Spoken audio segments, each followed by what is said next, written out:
Hello students, welcome to Commerce Site. Myself Amit sir. So today's topic is nature of principle of management. तो principle of management की क्या nature है, उसके क्या characters है, हम देखते हैं. So जो management principle है वो एक basically क्या एक guidelines है जो human behavior को क्या करता है, influence करता है. मतलब जहाँ पर उनकी जो नेगेटिव माइंडेड जो लोग होंगे वो नेगेटिव माइंडेड लोगों को भी हम लोग क्या करते हैं, उनके माइंड को हम पॉजिटिवली इन्फ्लुएंस कर सकते हैं और सो दैट वो एम्प्लॉय क्या करेंगे, अच्छी तरीके से काम करेंगे. जो प्रिंसिपल वो क्या करता है, हमें इंसिस्ट करता है. किस लिए इंसिस्ट करता है, मतलब वो किस लिए हमें हेल्प करता है.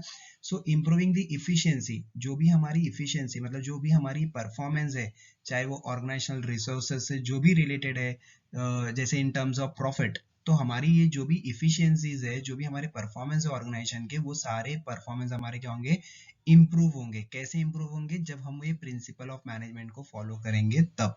प्रिंसिपल ऑफ जो मैनेजमेंट है वो पूरा और पूरा किसके ऊपर फोकस करता है, कोऑर्डिनेशन के ऊपर, मतलब इंटीग्रेशन के ऊपर. किसके बीच में इंटीग्रेशन करता है, coordination between superior and subordinate and all the members of organization. तो ऑर्गेनाइजेशन में जो भी सुपीरियर है, सबऑर्डिनेट्स है, या जो भी इंडिविजुअल्स डिपार्टमेंट जो भी कोई है, सभी लोगों के बीच में इन लोग क्या करते हैं, एक कोऑर्डिनेशन फ्रेम करते हैं. तो basically management principal of management क्या है, एक ऐसा गाइडलाइंस है जो ह्यूमन बिहेवियर को या जो एम्प्लॉयज के बिहेवियर को क्या करता है, इन्फ्लुएंस करता है, कैसे काम करना है. और इवन प्रिंसिपल ऑफ मैनेजमेंट हमारे इफिशियंसी को भी इम्प्रूव करता है. इफिशियंसी मतलब क्या होता है, हमारी परफॉर्मेंस को भी इम्प्रूव करेगा. देखते हैं नेचर ऑफ मैनेजमेंट प्रिंसिपल, ठीक है, या character of management principle. First point बोल रहे हैं यूनिवर्सल एप्लीकेशन. तो ये जो प्रिंसिपल ऑफ मैनेजमेंट है ये यूनिवर्सल एप्लीकेशन है, मतलब ये हर जगह एप्लीकेबल होगा. मतलब किसी भी कंट्री में जाओ, पूरे वर्ल्ड में ये प्रिंसिपल ऑफ मैनेजमेंट यूज होता है. और ये हर एक टाइप के बिजनेस में भी होता है, वेदर वो बिजनेस ऑर्गेनाइजेशन हो, चाहे वो नॉन बिजनेस ऑर्गेनाइजेशन हो, चाहे वो लार्ज बिजनेस हो, मीडियम बिजनेस हो, या चाहे वो स्मॉल बिजनेस क्यों ना हो. किसी भी टाइप का ऑर्गेनाइजेशन हो, किसी भी साइज का ऑर्गेनाइजेशन हो, सारे ऑर्गेनाइजेशन में प्रिंसिपल ऑफ मैनेजमेंट एप्लीकेबल होता है. अगर इसको हम अप्लाई करेंगे डेफिनेटली हमें क्या होगा कि अच्छी तरीके से गाइडेंस मिल सकती है और हमारी इफिशियंसी इंप्रूव हो सकती है. जनरल गाइडलाइंस, तो मैनेजमेंट ऑफ प्रिंसिपल क्या है, it provides a general guidelines. ये क्या करता है, हमें एक गाइडलाइंस देता है, एक हमें आइडिया देता है. किस लिए आइडिया देता है, कि ऑर्गेनाइजेशन में जो भी कोई सिचुएशन हो, जो भी कोई प्रॉब्लम्स अराइज हो, तो प्रॉब्लम को हम कैसे सॉल्व करेंगे, उस सिचुएशन को कैसे टैकल करेंगे, कैसे हैंडल करेंगे. इसलिए हमें क्या क्या ये प्रिंसिपल ऑफ मैनेजमेंट दिया गया है. अच्छा, ये जो प्रिंसिपल ऑफ मैनेजमेंट है, दे आर नॉट रिजिड.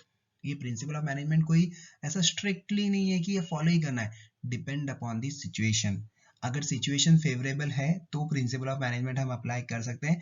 अगर अनफेवरेबल है तो हम अपने मैनेजमेंट में थोड़े बहुत चेंजेस अकॉर्डिंग टू सिचुएशन के हिसाब से चेंज कर सकते हैं. Which management principles are to be applied depend upon the situation. तो जो भी मैनेजमेंट प्रिंसिपल्स ऑफ मैनेजमेंट जो भी है वो हम कैसे अप्लाई करेंगे, तो सिचुएशन के बेस पे, या तो size and nature of the organization. जैसे फॉर एग्जांपल कि when we say fair remuneration, जब हम बात करते हैं रेम्यूनरेशन की, मतलब सैलरी वेजेस की बात करते हैं, ये क्या होता है, fair can वेराई as per the nature. जैसे अभी जरूरी नहीं है कि जो बड़ी कंपनी का जो अकाउंटेंट है, चाहे वो छोटी कंपनी का अकाउंटेंट है, दोनों का जो भी रेम्यूनरेशन होगा सेम होगा. ये वेराई करता है मतलब ये डिफर करता है from organization to organization, depend upon the organization की साइज कैसे. अगर ऑर्गेनाइजेशन की साइज है तो डेफिनेटली उसको अच्छा खासा रेम्यूनरेशन मिलेगा, being as an accountant of the company. वैसे अगर साइज ऑफ द ऑर्गेनाइजेशन छोटी है और वो अकाउंटेंट है उस कंपनी का, लेकिन उसको उतना सैलरी नहीं मिलेगा कंपेयर टू लार्ज ऑर्गेनाइजेशन. तो इसीलिए बोल रहा है जो फाइनेंशियल कंडीशन है ऑर्गेनाइजेशन का वो भी डिपेंड करता है रेम्यूनरेशन पे करने के लिए.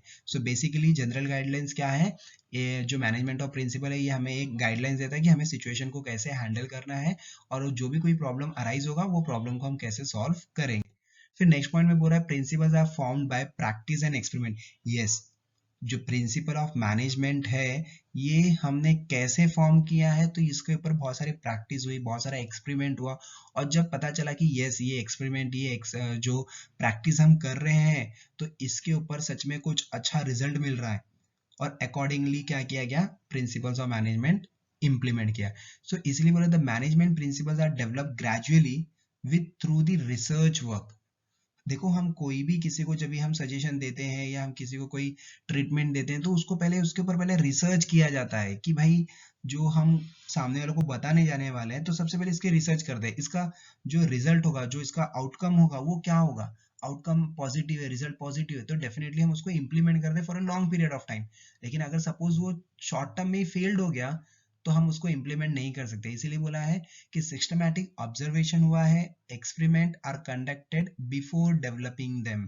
तो जो भी मैनेजमेंट के जो भी प्रिंसिपल्स है उसको डेवलप करने के पहले उसके ऊपर बहुत सारे experiment की गई है from the experts. So the result of such experiment have been developed a principle after its practice in organization. समझा? तो ये जो भी हमने मैनेजमेंट के जो भी प्रिंसिपल्स इंप्लीमेंट किए या जो भी हम पढ़ने वाले हैं इसके ऊपर बहुत ही अच्छी तरीके से इन एक्सपेरिमेंट और बहुत ही अच्छी तरीके से प्रैक्टिस की गई है, तब जाके हमें इसके ऊपर हम आज ये सारी चीजें पढ़ रहे हैं और ये सारी चीजों को अपने बिजनेस में भी इम्प्लीमेंट कर रहे हैं। फिर देखो पूरा फ्लैक्सिबिलिटी। यस, जो मैनेजमेंट प्रिंसिपल है वो फ्लैक्सिबल इन नेचर है। It means they can be change, उसको हम चेंज कर सकते हैं, उसको हम मॉडिफाई कर सकते हैं, but according to the situation. Situation favourable है तो उसको इम्प्लीमेंट करना पड़ेगा।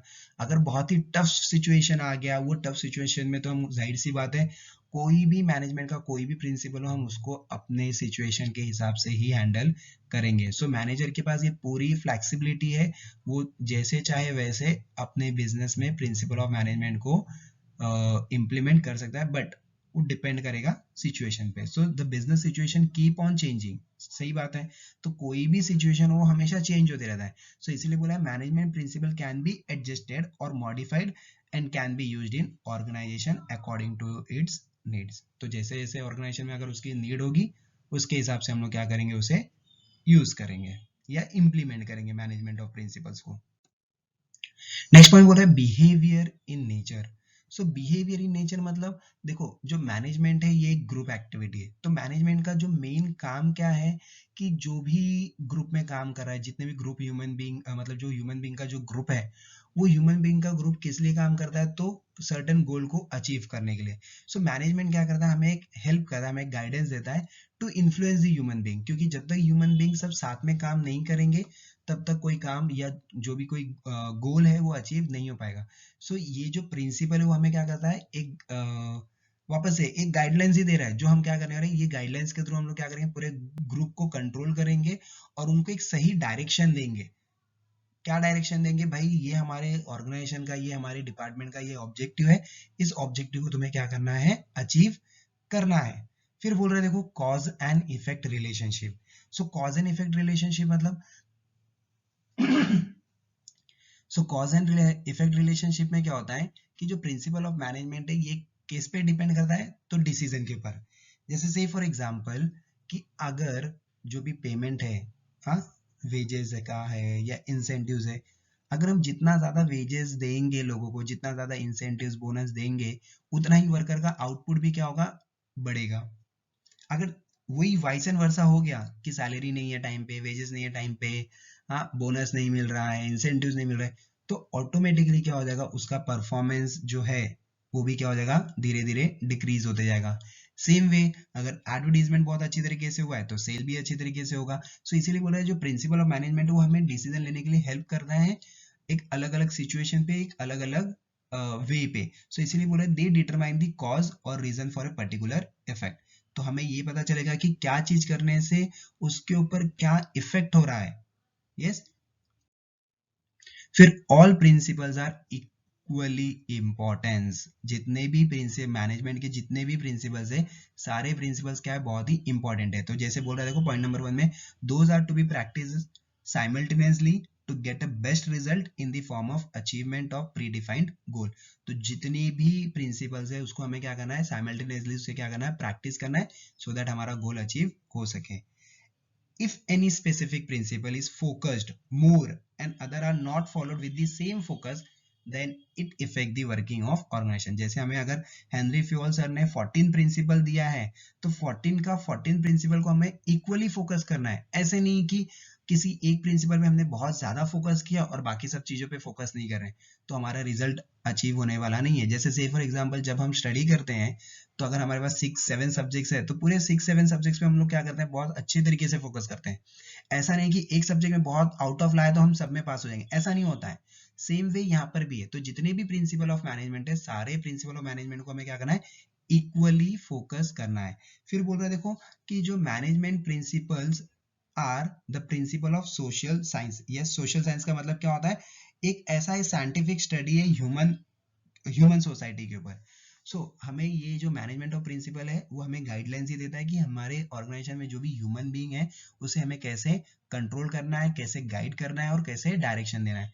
With some modification according to requirement, organization need to apply the principle of management. तो जो भी ऑर्गेनाइजेशन है उनको जरूरत है कि प्रिंसिपल ऑफ मैनेजमेंट तुम्हें एनी हाउ इम्प्लीमेंट करो।